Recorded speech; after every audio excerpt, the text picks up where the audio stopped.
The Game Wave has a very small library of titles, and a good amount of them are trivia games. But a few other kinds of games did manage to get released for the console, and Gemz is one of them. It's a match 3 game like Bejeweled or Jewel Quest or a billion other games that have you matching up 3 shiny objects of the same color. In Gemz, you use your controller to swap any 2 pieces on the board. You can only move up, down, left, or right, no diagonals allowed. The goal is to swap a pair of gems so that you create a line of 3 or more jewels of the same color, and you can't swap a pair of gems unless you'll create a line.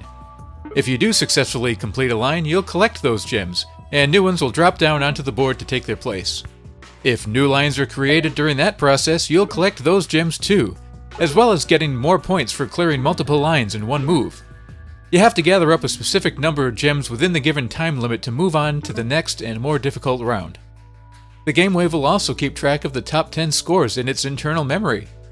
So yeah, that's about it. Look at all those gems though, huh? Gotta be at least 20, 25 of them. They're shiny too. Alright, Gemz is a fine game. There's nothing wrong with it at all. It's just hard to imagine this would have made people run out and buy a Game Wave when similar games are easily found online. But Gemz does have a little something extra though, and that's multiplayer.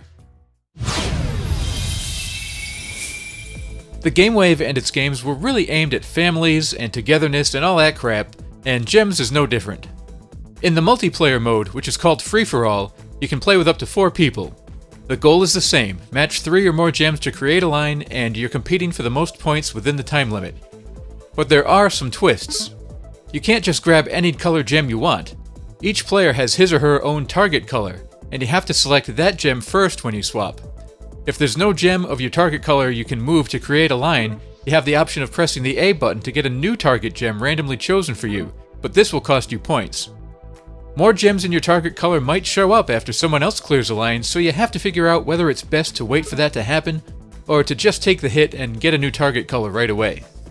Another feature that might come into play, especially as time's running out in a close match, is that 2 cursors can't occupy the same square at the same time.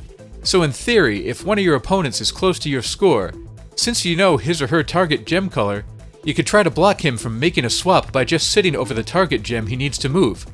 It's probably not a very viable tactic, but it could come into play on rare occasions.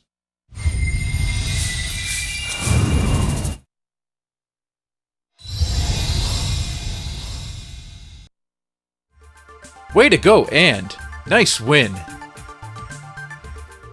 So that's basically Gemz. It's a pretty simple single-player experience, and doesn't give you anything new there, but multiplayer games are always a lot of fun, and if you could get a few people who like match 3 type games to sit down and play some Game Wave with you, you know, after you explain to them what a Game Wave is, I bet you'd have a good, clean, wholesome, Game Wavy good time.